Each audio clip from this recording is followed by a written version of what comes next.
Hi guys, welcome to our channel mister Sisindri. Bigg Boss Telugu season 8 నుండి తాజాగా ఈరోజు ఎపిసోడ్కి సంబంధించిన ఓ ప్రోమో విడుదల అయ్యింది. ఆ ప్రోమోని ఒకసారి చూసినట్లయితే ప్రోమో మొత్తం ఫుల్ ఎమోషనల్గా అలాగే గొడవలతో సాగింది అని చెప్పవచ్చు.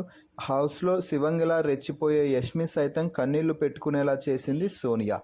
ఇక ప్రోమోని గమనించినట్లయితే నామినేషన్స్ ముగిసిన తర్వాత యష్మి పృథ్వీతో మాట్లాడుతూ, నువ్వు మదర్ సిస్టర్ అంటే నేను ఎలా నమ్ముతాను, అది కరెక్ట్ కాదు, అది తీయకూడదు అంటే మీ ఇద్దరి పేరు చెప్పి దానికి ఒక ఏదైనా అటాచ్మెంట్ యాడ్ చేయొచ్చా అంటూ సోనియా గురించి చెప్తూ ఫైర్ అవుతుంటే అక్కడికి వచ్చిన సోనియా నేను అంత క్లియర్గా చెప్పాను అని ఏదో చెప్పబోతుంటే యష్మి మాట్లాడుతూ, నేను గేమ్ పరంగా ఆలోచించాను, నువ్వు మాత్రం వాళ్ళని సిస్టర్ మదర్ అంటూ ఇష్టం వచ్చినట్టు వాడుకుంటున్నావు అని నాకు అర్థమైంది, ఈరోజు క్లియర్ కట్గా మరింతగా అర్థమైంది అంటూ సోనియా దుమ్ము దురిపేసింది యష్మి.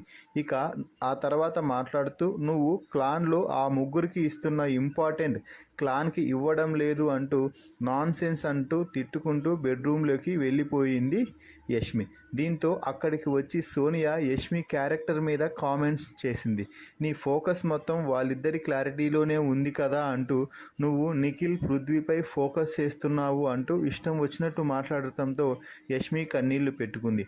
ఆమె చేస్తే నామినేషన్స్, నేను చేస్తే నాన్ సెన్స్ అంటూ యష్మి మాట్లాడుకుంటూ కన్నీళ్లు పెట్టుకోవడంతో అక్కడే ఉన్న నిఖిల్ వచ్చి ఓదార్చే ప్రయత్నం చేస్తుంటే, నీతో మాట్లాడినప్పుడల్లా ఆమె ప్రతిసారి ఎంత తప్పుగా అర్థం చేసుకుందో నాకు ఇప్పుడు అర్థమవుతుంది అంటూ కన్నీళ్లు పెట్టుకోవడం నిజంగా అందరినీ బాధ కలిగించే విశేషం. అయితే సోనియా అందితే జుట్టు అందకపోతే కాళ్ళు అన్నట్టుగా మాట్లాడితే బాగా మాట్లాడుతుంది. తనపై ఎవరైనా మాటల దాడి చేస్తే వారిని క్యారెక్టర్ అసాసినేషన్ చేస్తూ బ్లో చేయడానికి ప్రయత్నం చేస్తుంది. సోనియా యష్మిపై అటువంటి మాటలు మాట్లాడటంపై మీ అభిప్రాయాన్ని కామెంట్స్ రూపంలో తెలపండి. అలాగే ఈ గొడవలో ఎవరు కరెక్ట్ ఎవరు తప్పు అనేది కూడా తెలపండి. Please subscribe our channel mister సిసింద్రి.